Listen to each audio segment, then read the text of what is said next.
जी मोहतरम शाहराम खान साहब। शुक्रिया जनाब चेयरमैन साहब। इंतहाई इम्पॉर्टेंट इशू। पिछले कुछ दिनों से जो हम देख रहे हैं, इंडिया का जो बुली किरदार है इस रीजन में, और जिस तरीके से मोदी जो आरएसएस का ट्रेंड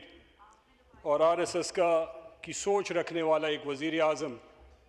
इस इलाके में, इस रीजन में अपनी बदमाशी कायम करने के चक्कर में है, और उसने जिस तरीके से बुज़दिलाना तरीके से पाकिस्तान पे हमला किया, उसको हम कंडेम भी करते हैं। मेरी पार्टी ने, मेरी लीडरशिप ने, मेरे कलीग्स, हमारे चेयरमैन, सब ने उसकी कंडेम भी किया। और ये मैसेज बड़ा लाउड एंड क्लियर है इमरान खान की तरफ से भी, हम सब को,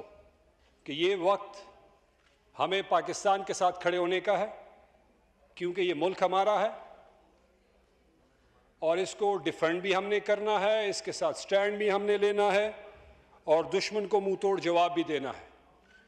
जिस तरीके से मोदी ने अपनी गंदी सोच को रात की तारीकी में पाकिस्तान पे हमले की शक्ल में उसको वाज़े किया, मुझे याद है जब खान साहब यहाँ पे प्राइम मिनिस्टर थे, हमारी हुकूमत थी, बल्कि असद कैसर साहब, इनसे अक्सर हम डिस्कशन करते हैं, आज भी होती रही, और इसी हाउस में बहुत सारे और भी हमारे कलीग जो आज हुकूमत में हैं, उस वक्त भी इन्होंने ये सोच दिखाई थी, उस वक्त भी इनको एक मुंह तोड़ जवाब दिया गया था। आज भी हमारी एयरफोर्स ने माशाल्लाह जिस तरीके से मैं एयरफोर्स की तारीफ़ भी करूँगा, अपनी एयरफोर्स के चीफ़ की और इनकी पूरी टीम की, कि जिन्होंने जिस तरीके से उनको मुंह तोड़ जवाब दिया और उसकी उस सोच को जवाब दिया जो वो यहाँ पे मुसल्लत करना चाहते हैं। ये भी मैं बताता चलूँ जनाब चेयरमैन साहब के, अभी ये डिस्कशन हो रही थी कि ये जो जिस तरीके से हमने जवाब दिया, तहरीक इंसाफ तो बड़े वाज़े तरीके से जो हम पे पिछले कई सालों, 2-3 साल से हमारे साथ हो रहा है, इंडिया के हमले से एक दिन पहले भी आप हमारे सारे एमएनएस को अडियाला जेल के बाहर जिस तरीके से उन पर तशद्दुद हुआ, लेकिन जब इंडिया ने हमला किया तो हमने पाकिस्तान के लिए हम खड़े हुए। ये तो हुकूमत में है,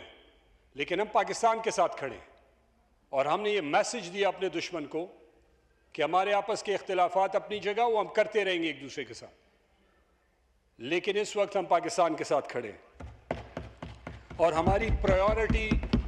पाकिस्तान है, क्योंकि इमरान खान का लाउड एंड क्लियर मैसेज है कि हमारा जीना मरना पाकिस्तान में है। हम पले बड़े यहाँ पे हुए हैं, हम मरेंगे यहाँ पे, हम दफन यहाँ पे होंगे, हमारा सब कुछ यहाँ पे है, तो इसको डिफेंड करना भी हमारी रिस्पॉन्सिबिलिटी है। तहरीक इंसाफ तो जनाब चेयरमैन सब कुछ वो हम भूले नहीं जो इन्होंने हमारे साथ किया है, लेकिन ये टाइम उस चीज़ों की बात करने का है नहीं।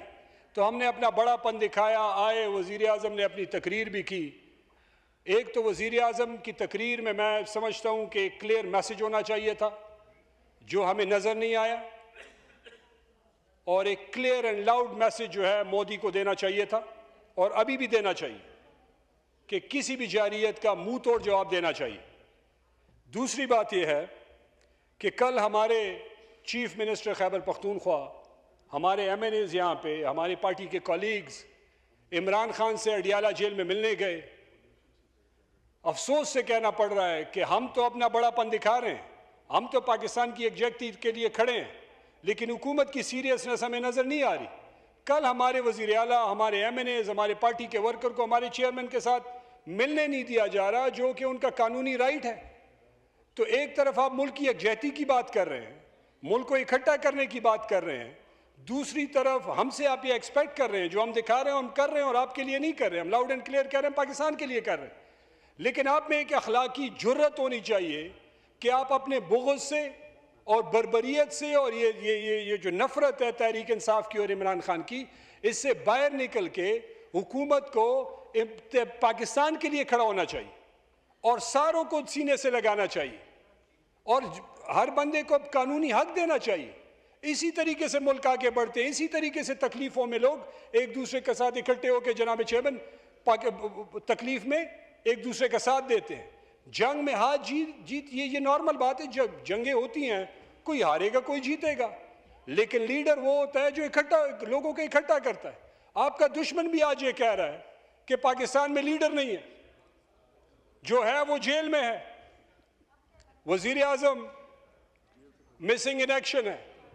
नवाज शरीफ साहब नजर नहीं आ रहे, उनकी आवाज पहुंचाइए कि वो मुल्क के लिए कुछ बोलें, आवाज उठाएं, क्लियर एक मैसेज मोदी को दें, वो मिसिंग है, वो नजर नहीं आ रहा। और आखिरी बात ये कहना चाहता हूं कि ये जो J-10C जो एयरफोर्स ने आज से 4-5 दिन पहले इंडिया के रफाल और बाकी जहाज गिराए, ये आज से 2019 में इमरान खान और उस वक्त के एयर चीफ मुजाहिद अनवर खान साहब, उनका ये आइडिया था कि जी क्यों ना हम चीन से J-10C खरीदें, और 2022 में फिर इनको एयरफोर्स में इंडक्ट किया गया, जिसके आज समारात पूरी पाकिस्तान और पूरी दुनिया देख रही है। ये उस वक्त के प्राइम मिनिस्टर ने लीडरशिप दिखाई है जनाब चेयरमैन, और उस वक्त का एक ठीक डिसीजन था जो आज मुल्क के फायदे के लिए इस्तेमाल हो रहा है, जो हुकूमत आज उसको क्लेम कर रही है। ये उस चेयरमैन जो बेगुनाह जेल में है, ये उसका कारनामा है, ये इनको भूलना नहीं चाहिए। तो उस बंदे के साथ जो कौम और मुल्क के लिए खड़ा है, जिसने उस वक्त भी मोदी को, उसकी RSS की सोच को पूरी दुनिया में और उस वक्त जो है यूनाइटेड नेशन में सामने लाया। मैं कंक्लूड करता हूँ जनाब चेयरमैन, उस बंदे को आपने बेगुनाह जेल में बंद किया, कोई अखलाकी जुर्रत करें, कोई अखलाकियात दिखाएं, कोई इंसानियत हुकूमत दिखाए, और उस बंदे को जेल से बाहर निकाले, और लीडरशिप को बाहर निकाल के कौम को इकट्ठे करने की ज़रूरत है, ना कि डिवाइड करने की। शुक्रिया जनाब स्पीकर।